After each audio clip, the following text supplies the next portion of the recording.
तिरुचेंदुरई और इसके आसपास के गांव, त्रिची जिला, यहाँ हजारों सालों से रह रहे लोगों के भूमि अधिकार आज तमिलनाडु सरकार की उदासीनता के कारण सवालों के घेरे में है। तमिलनाडु सरकार ने अचानक वक्फ बोर्ड द्वारा भेजे गए एक पत्र के कारण सब रजिस्ट्रार दफ्तर में पंजीकरण बंद कर दिया है। वक्फ बोर्ड द्वारा भेजे गए पत्र में कहा गया है कि पूरा गांव उनका है। वक्फ बोर्ड के पत्र के बाद यहाँ के लोग तमिलनाडु सरकार की उदासीनता पर सवाल उठा रहे हैं। त्रिची जिले के तिरुचेंदुरई गांव में एक व्यक्ति अपनी जमीन का एक टुकड़ा बेचने गया तो उसे कहा गया कि तुम इस जमीन को बेच नहीं सकते। जब उसने कारण पूछा तो कहा गया कि यह जमीन वक्फ बोर्ड की है, इसलिए जमीन बेचने की अनुमति लेनी पड़ेगी। वक्फ बोर्ड दावा कर रहा है कि पूरा गांव उसका है। तिरुचेंदुरई गांव के व्यक्ति ने बताया वे यहाँ 3 पीढ़ियों से रह रहे हैं और उन्हें इस जमीन की जरूरत भी है और सही मायने में यह जमीन उनकी है। लेकिन दुर्भाग्यपूर्ण आज उन्हें अपनी ही जमीन के लिए संघर्ष करना पड़ रहा है। हजारों सालों से इनके पूर्वज यही रह रहे हैं। अब अचानक से गांव में रह रहे लोगों को बताया गया कि ये सारा गांव वक्फ बोर्ड का है। यह ग्रामीणों के लिए बड़ा झटका है।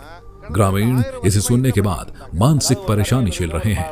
इनका कहना है कि क्या वक्फ बोर्ड के पास कोई दस्तावेज, वसीयत या सरकार द्वारा जारी कोई कागजात है? अगर है तो वक्फ बोर्ड पिछले 1000 सालों से क्या कर रहा था? वक्फ बोर्ड 350 एकड़ के पूरे गांव पर दावा करते हुए कहता है कि 16 गांव उनके हैं। हर साल श्रीरंगम के उत्सव देवता रंगनाथर यहाँ आते हैं। अब अचानक वे दावा कर रहे हैं कि यह जमीन वक्फ बोर्ड की है। इन्हें समझ नहीं आ रहा है कि हो क्या रहा है। यहाँ तक कि वहाँ के शिक्षित लोगों को भी भ्रमित करने की कोशिश की जा रही है। जब शिक्षित लोगों के साथ ऐसा धोखा किया जा रहा है तो जो ग्रामीण ज्यादा पढ़े लिखे नहीं हैं, उनकी तो कल्पना भी नहीं की जा सकती। नेता और कलेक्टर आकर बात कर रहे हैं और कह रहे हैं कि यह तय हो गया है कि जमीन वक्फ बोर्ड की है, लेकिन कोई कारण नहीं बता रहे।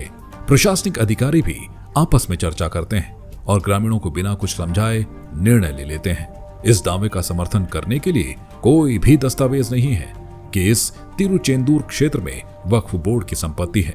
लेकिन जब उन्होंने डॉक्यूमेंट्स मांगे तो कहा गया कि वक्फ बोर्ड का दावा है कि उन्हें सरकारी रिकॉर्ड के आधार पर इजाजत मिली है। इसलिए ग्रामीणों को हैरानी इस बात की हुई कि सरकार और वक्फ बोर्ड दोनों की मिलीभगत है। तिरुचेंदूर में न केवल घर और खेत बल्कि 1000 साल पहले चोलों द्वारा निर्मित शिव मंदिर भी अब वक्फ बोर्ड की संपत्ति बताई जा रही है। मंदिर का निर्माण 907 से 955 तक परांतक चोल के शासनकाल के दौरान उनके बेटे अरिंजय चोल ने किया था। इसका समर्थन करने वाले दस्तावेज मंदिर पर ही अंकित पाए जा सकते हैं। 14 तारीख को वहां के गुस्साए लोगों ने धरना प्रदर्शन करने का निर्णय लिया, लेकिन उसके तुरंत बाद अचानक पुलिस इंस्पेक्टर गांव पहुंचा और हस्तक्षेप करते हुए कहा कि आप सभी को आम लोगों के रूप में डीआरओ के पास जाना चाहिए। इंस्पेक्टर ने कहा कि इस मामले में प्रशासन एक कमेटी बना रहा है जिसके सामने ग्रामीण अपनी बात रख सकते हैं। वहां के बाशिंदों की माने तो वे ग्रामीणों की 7 पीढ़ियों के बारे में जानते हैं। प्रशासन ने लंबे समय से चली आ रही स्थिति का दस्तावेजीकरण करने के बजाय वक्फ बोर्ड के पक्ष में पीस कमेटी की बैठक को दर्ज किया। कांग्रेस की सरकार में 1955 में एक संशोधन पेश किया गया था जिसमें कहा गया कि अगर वक्फ बोर्ड किसी जमीन पर उसकी होने का दावा करता है तो जमीन स्वतः उसकी हो जाती है। ग्रामीणों को समझ नहीं आता कि ये कैसे उचित है। ये कड़वी सच्चाई है कि डीएमके सरकार के समर्थन से वक्फ बोर्ड आज जिन जमीनों पर दावा कर रहा है उनमें राजमार्ग और रेलवे ट्रैक भी शामिल है। जिस तरह वक्फ बोर्ड सरकार का हिस्सा है, उसी तरह सब रजिस्ट्रार कार्यालय भी उसका हिस्सा है। उन्होंने एनओसी जारी कर दिया। हमने सरकार के आश्वासन के आधार पर एक घर खरीदे। अब वही सरकार दूसरे विभाग के माध्यम से वक्फ बोर्ड के दावे पर विचार कर रही है और कह रही है कि यह भूमि वक्फ बोर्ड की है। ये एक भद्दा मजाक है। ये विश्वासघात है कि वहां के लोगों को उनकी जमीन के लिए उचित दस्तावेज जमा करने के लिए कह रहे हैं और फिर वे कह रहे हैं कि यदि वक्फ बोर्ड के पास संबंधित दस्तावेज हैं तो वे जमीन ले सकते हैं। ग्रामीणों का आरोप है कि वक्फ बोर्ड द्वारा उपलब्ध कराए गए दस्तावेज झूठे हैं। ग्रामीणों ने इसमें सरकारी अधिकारियों की मिलीभगत बताई है। जमीन के असली मालिकों ने जमीन से संबंधित सभी दस्तावेज जमा कर दिए हैं। और एक याचिका दायर की है। लेकिन हालात देख ऐसा नहीं लगता है कि ग्रामीणों की आवाज उठाई जाएगी या फिर उनके साथ इंसाफ होगा। इस पूरे मसले पर केंद्र और राज्य दोनों सरकारों की ओर से तत्काल एक्शन लेना चाहिए। सरकार को तत्काल कार्रवाई करनी चाहिए और ग्रामीणों को सूचित करना चाहिए। परेशान ग्रामीण घटना के बाद से लगातार सरकार से विनती कर रहे हैं कि अगर वे हमारे घर छीन लेंगे तो हमारे पास कुछ नहीं बचेगा।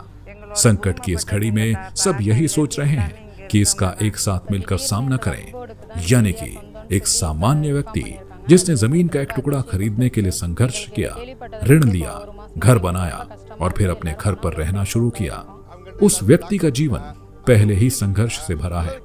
ऐसे में अगर कोई आकर कहे कि आपकी खून पसीने से कमाई संपत्ति आपकी नहीं बल्कि वक्फ बोर्ड की है, तो सोचिए इसका उस शख्स पर और आम लोगों पर क्या असर होगा। तमिलनाडु के मुख्यमंत्री M.K. स्टालिन इस मुद्दे पर स्पष्टीकरण दें और आधिकारिक बयान देकर इस पूरे मामले में हस्तक्षेप करें। हम यही जानना चाहते हैं कि क्या मुख्यमंत्री स्टालिन इन आम लोगों की जायज आवाज सुनेंगे जो अपनी संपत्ति अपने उत्तराधिकारियों के लिए छोड़ना चाहते हैं, या फिर वो अल्पसंख्यक वोट बैंक की खातिर उनके अधिकार छोड़ देंगे।